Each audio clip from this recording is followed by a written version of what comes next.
Yo, what's up wonderful people of YouTube, welcome to Dom's Media Zone. In today's video I'm going to show you a tutorial on Canon's Digital Photo Professional 4 on how to use the sharpness level. So today we're going to experiment in a photo with the sharpness. I'll show you what each setting does and how best to use it.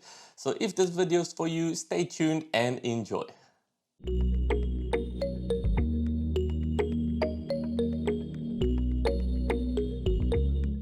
Hey, what's up everyone? So welcome to today's tutorial. Today we're talking about the sharpness on Canon's Digital Photo Professional 4. Sharpness is a great tool because it can really enhance your photo to make it look much more clearer and sharper. So I'll show you how to use the sharpness and what each setting does. So without further ado, let's jump into our image. I've got an image here already, so I'm going to select it and click on Edit Image. Once I click on that, you'll see my image opens up. And for those of you who are interested, this is a photo of the Osborne House in the Isle of Wight in the UK. This was Queen Victoria's and Prince Albert's residence, which was, I believe, gifted to them by, I think, one of the kings. And it's a museum now. It's really nice if you want to explore this house. And if you're ever in the Isle of Wight, I do recommend this. And you can see the Queen's private beach and the private gardens. And you can explore the rooms within the house and see all the art and all these things that they've collected. But now back to our sharpness talk. If I go over this basic image adjustment tab, that's where you can find your sharpness. So I'm just going to go ahead and scroll all the way down. This is where your sharpness is located. And if you notice here on this drop down list, you've got sharpness and you've got Unsharp Mask. They both have different amounts of things here. So I'm going to cover what the difference is so that you know how to use this. Okay, now when dealing with sharpness, the first thing I want to do is just click on this button down here, which is show my autofocus points. Now, what this will do is it will show me all the autofocus points. So all these red squares is where the camera focused on. So everything within the red squares should be the most in focus, whereas the black squares are out of focus, but depending on what aperture you used on your photo. So if you used an aperture like f11 or f12, most things should be in focus. If you use the smaller aperture, like for example, f3 or f4, you'll get blurry background effect and only what's in focus will be nice and sharp. So for the purpose of this exercise, I'm going to be using what's in focus here so that we can see the difference. This balcony seems like it was in focus because it's in the red square. So I'm just going to switch that off right now. And let's go ahead and zoom in on this balcony so we can see the effects of our sharpening while they happen. So I'm just going to zoom in by 200% and adjust this to show us this little balcony feature over here. It's got lots of nice details. All right, so firstly, if you look over here, there's sharpness. So the sharpness controls the sharpness of the image by adjusting the level of emphasis for the outline of the image. So if you move the slider to the right, the edges are emphasized for a sharper image. So basically what the sharpness does, it makes the edges appear more sharper. Now, it's currently on 4 by default. Canon DPP keeps it on 4, but let me show you what it looks like when we actually remove sharpness. There's a button here where you can disable the sharpness. So this is how the original is. You can see it became a little bit more blurry, not as much sharpness detail. If I switch the sharpness back on, you can see this becomes much more sharper. Now, why don't you say you turn it up all the way every time? So if I move this to 10, you can see the image becomes much more sharper compared to if I switch this off completely. It looks a lot blurry. But at sharpness of 10, you're now starting to introduce things like little artifacts and maybe some color halos. We're going to try find an example of that just now. But basically, your image quality can deteriorate if the sharpness is too high. Now, if you're in a hurry and you just quickly want to adjust your sharpness, this is a good one to use because this lets you just do the basic sharpness overall. And then you don't have to worry about doing anything else. So you could usually do like about 5 in the middle somewhere is a good balance. And that does increase the sharpness quite a bit.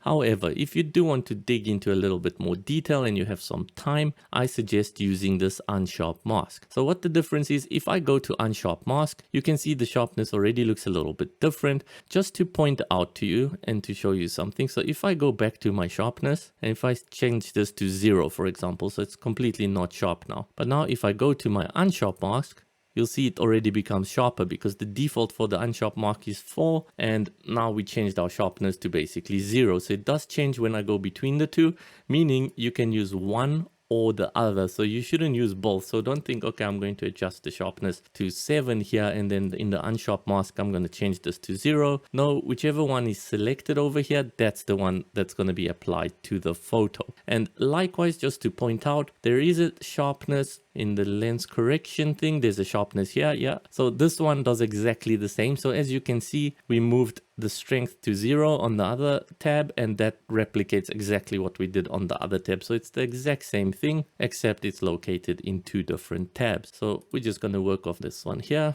All right, so let's work with this one here, which is the Unsharp Mask. And what this does is basically just allows you to adjust the image's sharpness much more finely. So it's got more controls for us to be able to kind of edit the sharpness to how we want it to. So I'll show you how this works. Let me just put all this to 0 firstly, and let's try and do this. So now if I want to increase the sharpness, because now it's kind of blurry, let's say we make our sharpness 8. And as you can see, it did increase the sharpness quite a bit, but it's also brought in some kind of noise and artifacts. But what this Unsharp Mask gives us is this option here called fineness. And what this does is it shows the fineness of the emphasized outline, and basically it lets us adjust how fine we want the details on the outline to be. So you can actually further make it more sharper with this tool here. But as you can see now, we've increased our sharpness to 10 and our fineness to 10. The photo becomes really noisy, and you don't want to really use your photo when it's noisy like this. But then there's this thing called threshold. So the threshold basically sets how much contrast difference there should be compared to surroundings before emphasizing edges. So what this does, it lets you balance out what you've done here. So if we increase our threshold a bit, you can see it now tries to adjust the image to look a bit better. Even though it's sharp still, it counteracts what the noise that was generated by these two over here. So if I increase this a little bit further, you can see it's already looking a bit better. Now if I unsharp mask just to compare how it was before, this was the original image,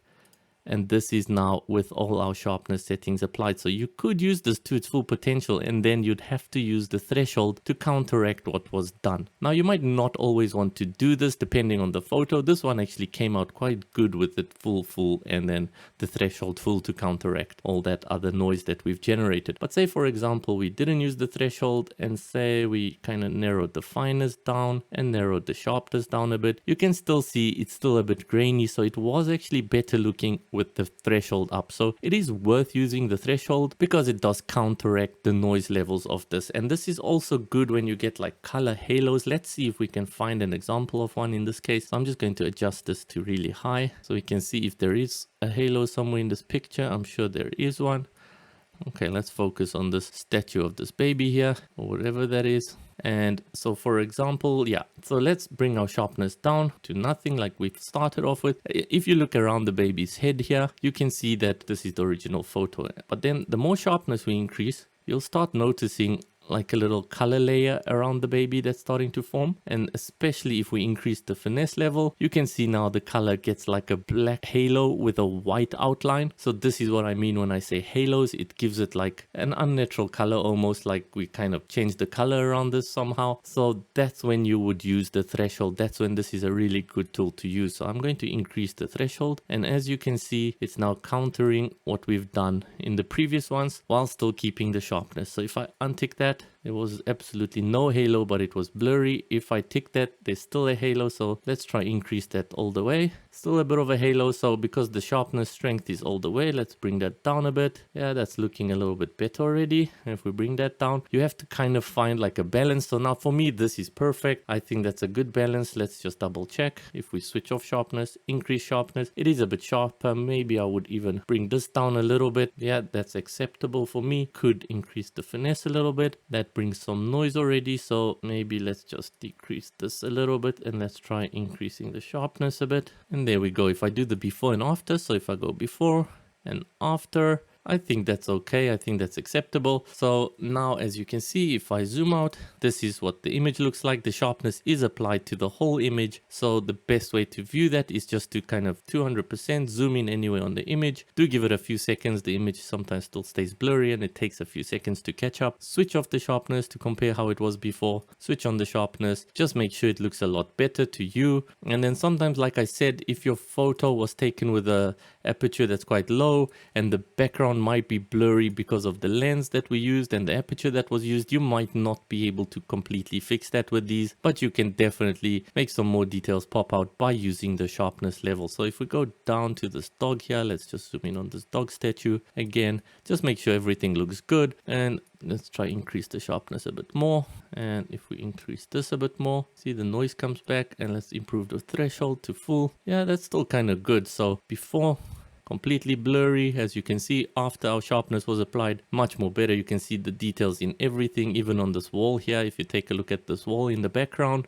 unsharpen, completely blurry. If we add our sharpness, you can now see the details. So let's zoom out, and this is what our picture looks like. You can actually see the dotted details now. It's not as blurry as it was before. So like I said, this might not be a perfect thing to use in every situation. If you're doing mass kind of edits, you might just want to use the sharpness. But if you've got a photo that you care about and you're trying to make one photo look really good, I would definitely recommend using this Unsharp Mask. And that's it. That concludes this tutorial for today. And that's it for this tutorial, guys. Thank you for watching. I hope this video helps you out. If it does, do give me a thumbs up and do consider subscribing to this channel. Hopefully I'll be making many more of these videos in the future. And do leave a comment down below. Let me know what kind of videos you'd like to see in the future as well, and I'll try to get those done for you. So thank you for watching. Stay safe, take care, and goodbye.